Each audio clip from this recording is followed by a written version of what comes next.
Oral questions by members. Leader of the Official Opposition.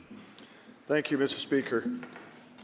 BC's forest sector has been out without a softwood lumber agreement for 8 years. Thousands of jobs have been lost, mills have been closed, families and communities have been devastated. For 8 years, the Premier and his government has done nothing to solve the softwood lumber problem that we have. He likes to wrap himself in the flag, but this is more about posturing for politics as opposed to actually doing something for workers. The Conservative Party of British Columbia has put forward a plan to place a carbon tax on USA thermal coal, keep this revenue in a trust, and use it to leverage to get a deal done with the Americans. To the Premier, will you implement this plan?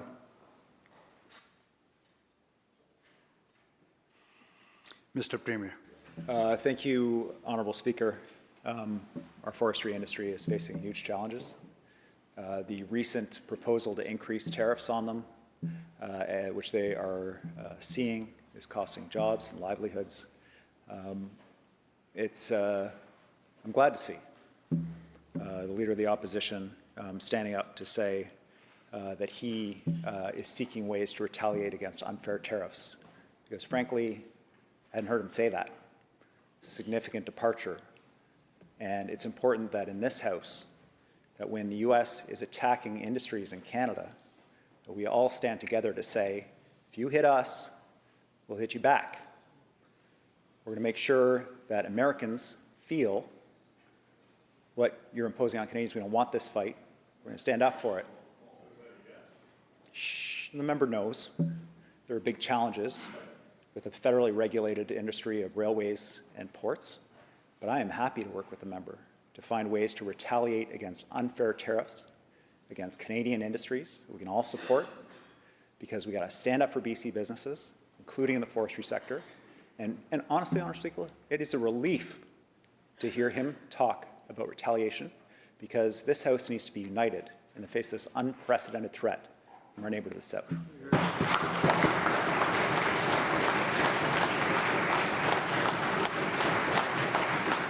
Leader of the Official Opposition, supplemental. Thank you, Mr. Speaker. Well, it's clear why nothing has been done for 8 years. There was no tariffs. There was no issues. There was duties that were put in place, and clearly this Premier did not understand the challenge of facing a forest sector and doing absolutely nothing. Now he wants to stand up to champion BC, and helpfully, I'm glad he wants to stand up to champion BC, but what about all the workers that lost their jobs? What about the forest sector that has not had a champion in this government for 8 years, and that has been devastating?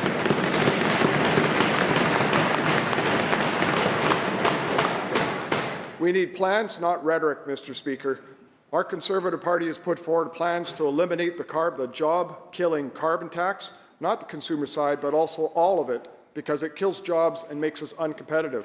We put a plan forward to open our mines, to export our natural gas, to be able to support the jobs, to support a province, to make sure that British Columbia can remain strong. The Americans have postured about Canada becoming our 51st state. I can tell you, Mr. Premier, not on my watch. That will never happen here in British Columbia.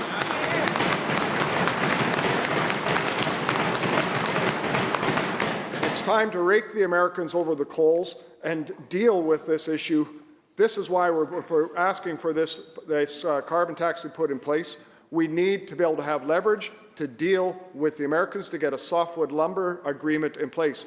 And yes, there's a threat of tariffs, but this is an ongoing 8-year challenge that we've had that the NDP have done nothing on. So once again, to the Premier, will you implement a carbon tax on the U.S. thermal coal coming through British Columbia? We have the ability to do that. Use it as the leverage that's needed to get a softwood lumber and get our forest workers back to work.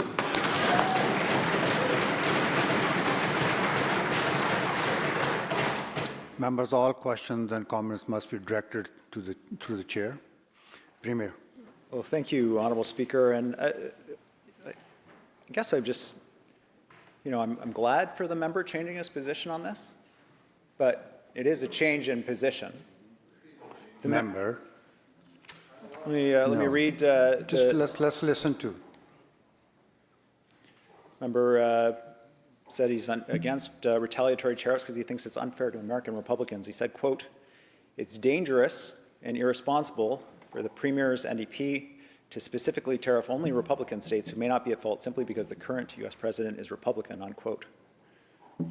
He's opposing our retaliatory tariffs against red states that are upholding this attack on Canadian workers and our economy.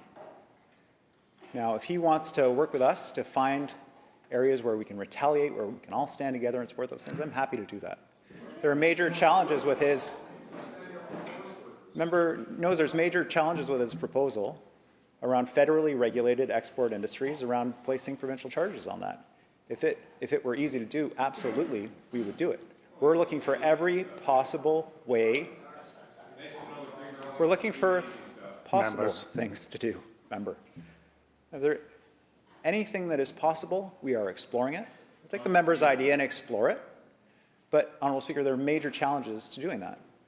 It's a federally regulated industry, railways. It's an export good that goes through a federally regulated port, and we can't place export taxes on products like that. And so we'll explore it. Again, to the member, we have been consistent, and we will be consistent. We will retaliate against the Americans for imposing unfair tariffs. Members, let's hear the answer. Members, let's hear the answer, please. We will retaliate against the Americans for unfair tariffs. If the members want to work with us on that, I welcome that change of heart, Honourable Speaker.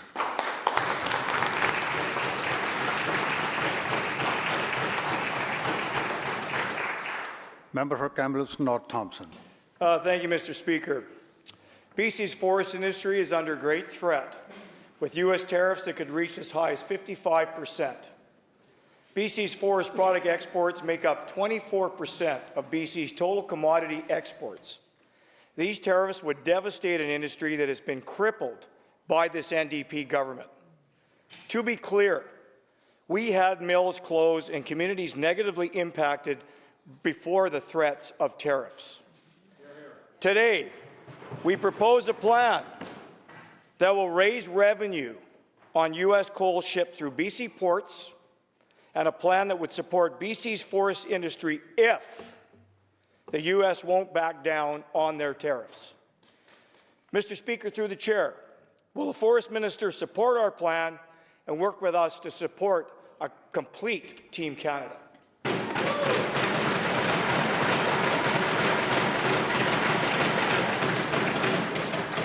Minister of Forest. Thanks very much, Mr. Speaker.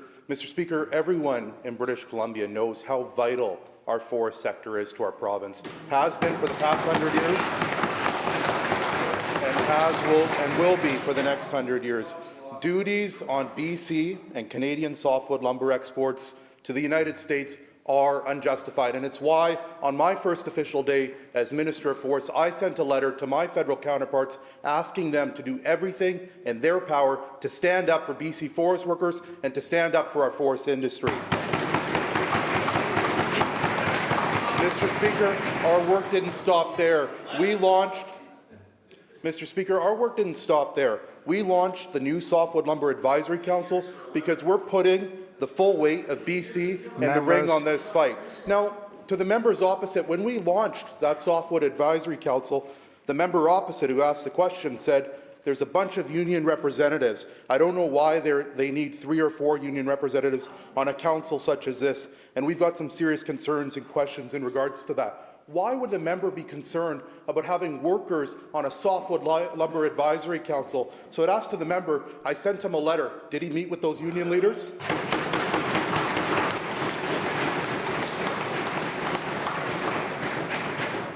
Kamloops North Thompson, supplemental. Thanks very much, Mr. Speaker. And remember, for clarity, the Softwood Lumber Agreement has been sitting on the books since 2015 without anything done. And this government has been here for 8 years, and they've done nothing on this file. So, Mr. Speaker, 65% of BC softwood lumber is shipped to the U.S. That is lumber and forest products, which is the top exported commodity from BC to the U.S. The NDP's inaction in response to U.S. tariffs is threatening to shut down our entire forest industry. So, Mr. Speaker, through to the chair, if the Forest Minister is unable to support our proposal for taxing shipment of U.S. thermal coal and using those funds to support our BC industry, will he at least agree to bring it swiftly to his recently established BC Softwood Advisory Council to get their opinion on our proposal and commit to making it public?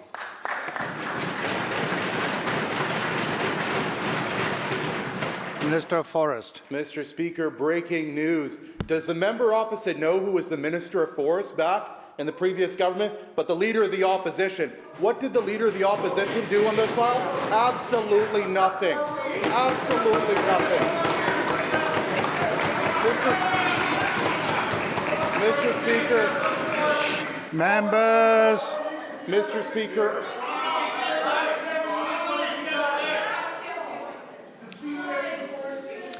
Members, come to order. Mr. Speaker, I welcome any ideas, any solutions to be able to address this. I welcome any solutions to this long challenge that has been going on since prior to I was alive, Mr. Speaker, I might add. I was in Sacramento just a couple of weeks ago. I was speaking to community leaders, to lawmakers who almost lost everything down south with devastating wildfires impacting the southern part of California. British Columbians know all too well the devastating impacts of wildfires. It's why we have a strong working relationship between BC Wildfire and CAL FIRE. And the meeting that I was able to secure down there was with the California Building Industry Association, where they jointly put out a statement, and Dan Dunnemoyer, who's the head of the California Building Industry Association, said, and I would quote, tariffs could add $35,000 to $45,000 to a home build. We know how devastating softwood lumber duties and tariffs are to British Columbians, but Americans know how devastating they are to those people who are just trying to rebuild their homes. Leader of the third party. Mr. Speaker, the BC Green Caucus eagerly awaits details on the plan to fast-track approval of critical mineral projects. Having worked in the mining industry, I'm glad to see its renaissance supporting the electrification of our economy, as long as recycling of critical minerals is as prominent in our priorities as raw extraction. However, at least 2 of the 4 mines specified by the government are primarily gold and silver projects, neither of which is considered a critical mineral in Canada. Yes, some geological deposits have critical mineral byproducts, but we need to focus any streamlining efforts on projects that are central to the energy transition. My question is for the Minister of Mining and Critical Minerals. Does the ministry use a different definition of critical mineral than the Canadian government's? Minister of Housing. Thank you, Honourable Speaker. I want to thank the member for the question. The Premier has asked me to work with my colleagues to ensure that we're able to do 3 things when it comes to responding to the threat of the tariffs from the U.S., President Trump's administration. First, of course, is to respond, and there's been lots of debate, and it's great to hear the opposition party finally agree that they believe that there should be a strong response from British Columbia. Of course, diversifying is going to be a critically... Member.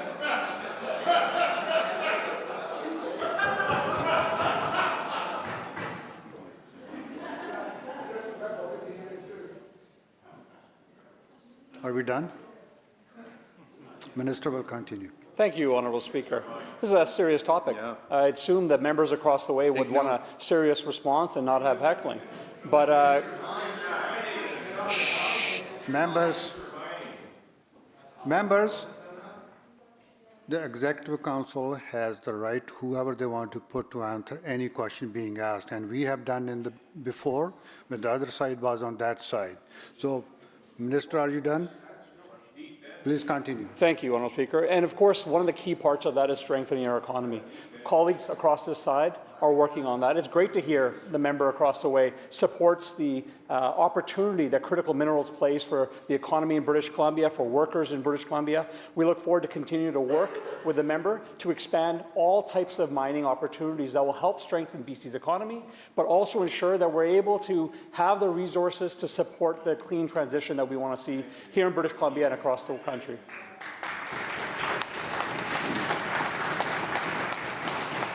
Member supplemental.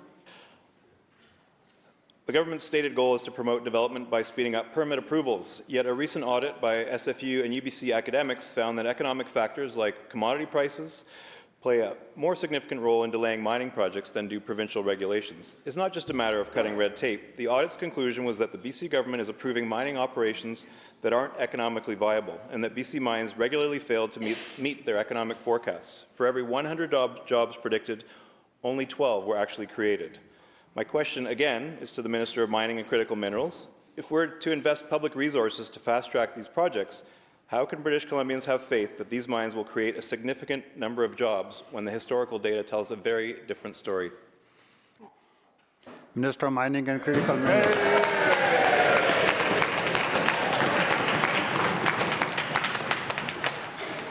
So you got one. Thank you, Honourable Speaker. Thanks to the member for the question. Mining provides Honourable Speaker, 40,000 good family supporting jobs to the people of British Columbia and minerals that are critical to our low carbon future. The mining and mineral exploration sector, Mr. Speaker, is a foundational part of British Columbia's economy, and we are supporting it to grow. With rich mineral, Mr. Speaker, deposits, BC has an opportunity to drive growth and create good jobs for the people of British Columbia. And we are advancing, Mr. Speaker, projects that could supply nickel, rare earth element, niobium, tungsten, and cobalt, all in the Canadian critical mineral list, Mr. Speaker.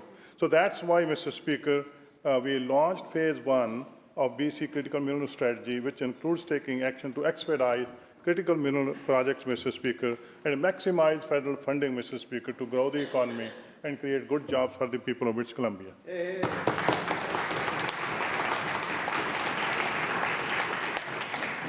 Member for Delta South. Thank you, Mr. Speaker. My constituents in Delta were shocked this weekend. Accidents happen, people get injured, and when they do, they expect their local emergency department to be open. But this past weekend in my community of Delta, you could not do that. For 2 whole nights, the ER was closed, and when seconds matter, told my constituents to drive half an hour or more to Surrey Memorial, where wait times are up to 18 hours long. Mr. Speaker, to the Minister of Health, after 8 years of NDP governance, how can you accept this abject failure to deliver emergency health care in the province of BC?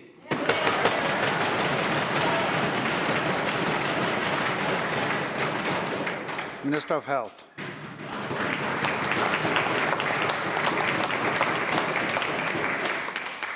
Thank you so much, Honourable Speaker, and thank you to the member for the question. And I want to start by saying I share his very deep concern for what had to take place this weekend in his constituency and for the people who live in his riding and the surrounding area. Everybody wants to be able to depend on the emergency department, knowing that it is there for them when they need emergency care. These decisions are not taken lightly, and Fraser Health and other health authorities facing this situation do everything that they can to ensure that there is sufficient staffing in an emergency department because it is so critical. Mr. Speaker, we are doing so much work to attract physicians, nurses, healthcare workers, everybody that we need to run every aspect of our public healthcare system here in British Columbia. When these very difficult decisions need to be taken, they are done in a way to help protect people by ensuring that the BC Emergency Health Services knows what's happening, that the public is alerted at a time so that they understand what is happening. But, Mr. Speaker, we have so much work to continue to do, attracting new physicians, credentialing internationally trained graduates, bringing in new nurses, and we're going to continue doing this work so that we can end these types of diversions. Thank you.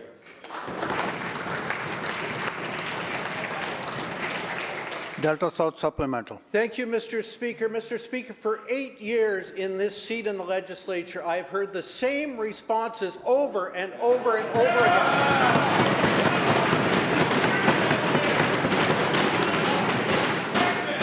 Mr. Speaker, the emergency room is supposed to be a 24/7 service, yet under this NDP government, you can't guarantee the ER will be open when you need it. Think of the sounds and sirens at night around Ladner and Tawasin and wondering where that poor heart attack or stroke victim will be transported to and how long it will take or will they die on the way in an ambulance? Again, Mr. Speaker, to the Minister of Health, when will you fix your government's failure to ensure BC's emergency rooms are open when trauma strikes?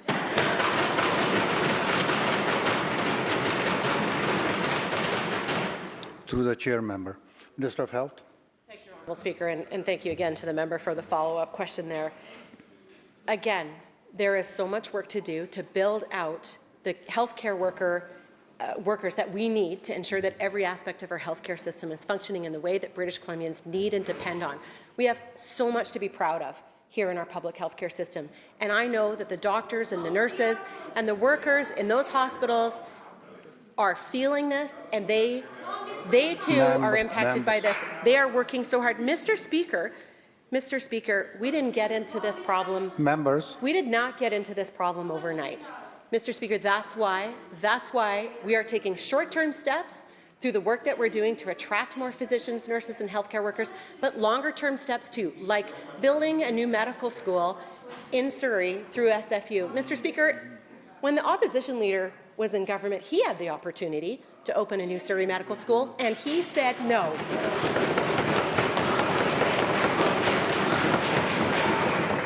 So, Mr. Speaker, we're going to continue to take every step that we can, every tool that we have in our tool belt to build our healthcare workforce in a time of a global shortage so that we can end these closures. Thank you.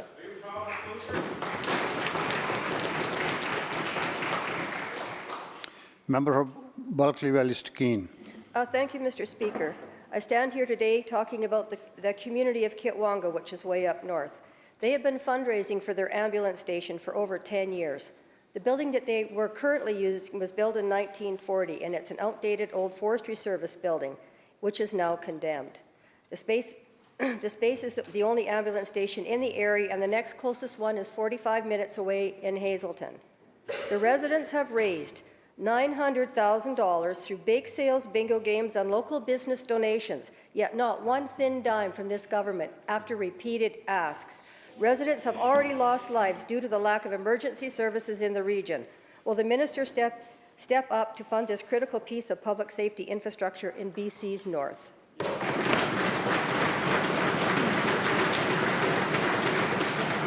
Minister of Health. Thank you so much, Honourable Speaker, and thank you to the member for the question and for raising the profile of what I know has been a real challenge for rural and remote communities in terms of equitable access to healthcare and knowing that the emergency healthcare system is there for them when they need it. Members.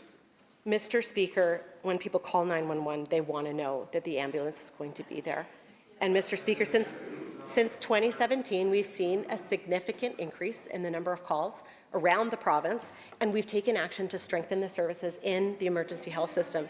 Mr. Speaker, that includes adding over 1,500 permanent new full-time paramedics, 77 new ambulances, 5 new air ambulances, all part of strengthening the system.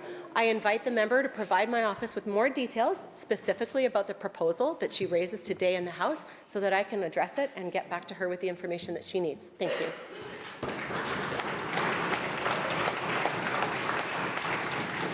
Member supplemental. Thank you for that, Mr. Speaker. But we know public safety isn't a strength for this government. They've waited way too long. You would think providing basic ambulance services would be the least this government could do. Industry has committed to help fund the station because of the need to support those working in BC's north. You keep talking about the true north, strong and free. Well, let's step up and show them how that's done.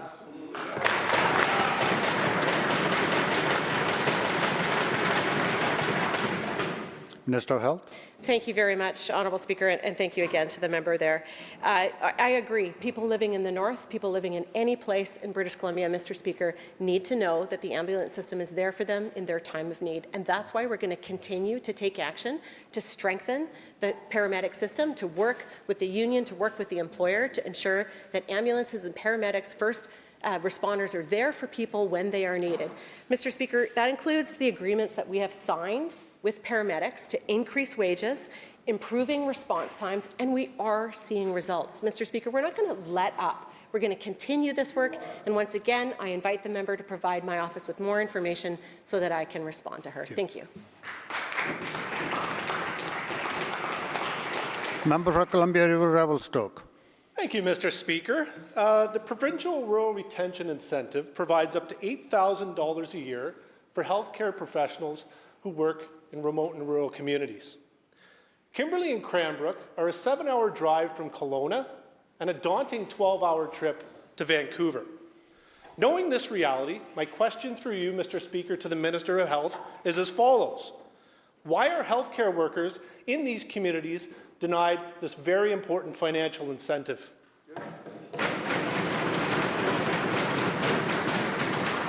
Minister of Health. Thank you very much, Mr. Speaker. Yes, the provincial rural and retention incentive is used to help fill some of the highest need gaps that are being experienced in remote and rural communities. It is a priority of this government, Mr. Speaker, to ensure that there's more equitable access to healthcare, and that means helping to recruit more people to live the great rural lifestyle that those of us who live in rural communities, Mr. Speaker, know about. Mr. Speaker, there is a defined set of communities and occupations that are eligible for this incentive. We continue to take feedback from community leaders, from healthcare workers, and from others so that we can make changes and adapt and monitor as needed. Thank you so much, Mr. Speaker.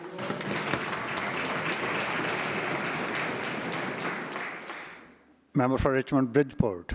BC's economy is under threat. Diversifying trade is one option to support those in this dire time. The Premier should call up our BC Trade Office in Beijing. Oh no, wait, you close it. What about one in Shanghai? Oh no, close too. How about Guangzhou? Close. How about Hong Kong? Closed. I can continue the list. Tokyo, closed. Seoul, closed. Manila, closed. Jakarta, closed. Wait, Singapore, very important city, closed. What about the 4 offices in India, one of our very friendly countries? Closed. New Delhi, Mumbai, Chandigarh, and Hyderabad, all closed. All closed 5 years ago. 5 years of potential trade diversification lost. How can this Premier claim to be diversifying trade when his own government closed our own BC Trade Office?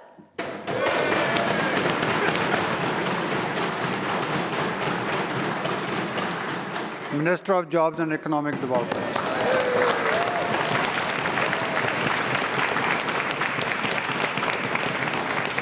Thank you, Honourable Speaker. Thank you, Member Opposite, for the opportunity to talk about what's really happening in our trade offices. In fact, we opened offices, new offices, in multiple countries in the last couple of years and consolidated our offices. We consolidated our offices in order to save money, which the Member Opposite and their party asks for public accountability and judicious spending of public money. We have saved taxpayers' dollars while ensuring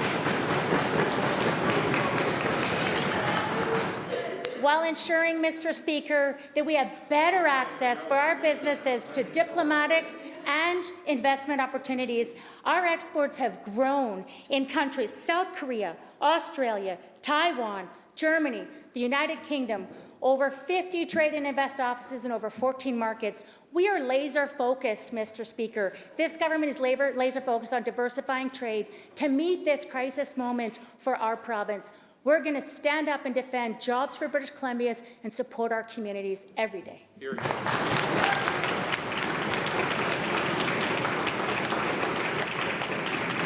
Member supplemental.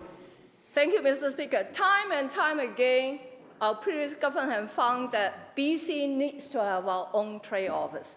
But in 2018 and 19, this government, on the 31st of December, called all the 13 trade offices and told them that it's closed. They haven't even had the time to pay their invoices. And so embarrassing. And their excuse is try to save money. But we have proven that we cannot not have our own BC Trade Office, but work with the Federal Trade Commissioner because they won't promote our BC Trade Office. So what is this Premier talking about BC opening, talking about diversifying our trade offices? The government didn't care about diversifying trade 5 years ago. How can anyone believe this Premier will do it this time?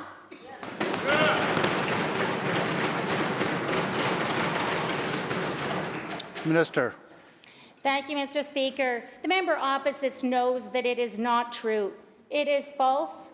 We have kept our trade offices functioning better and more affordably. We have increased, since we implemented the trade diversification strategy, Mr. Speaker. Members. Mr. Speaker, the member opposite knows we've had a trade diversification strategy since 2023 that has increased exports 23%. We have the least dependent province on U.S. Than other provinces. We are very trade diverse compared to the rest of the country, and we will continue to ensure that we have a more diverse trade relationships with trade missions and trade agreements that are supporting jobs across our economy. We signed an agri-tech agreement with the Netherlands, Mr. Speaker.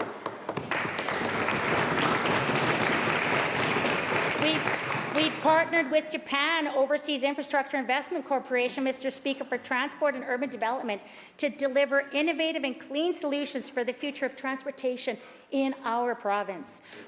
Thank you. Thank you. The bell ends the question period.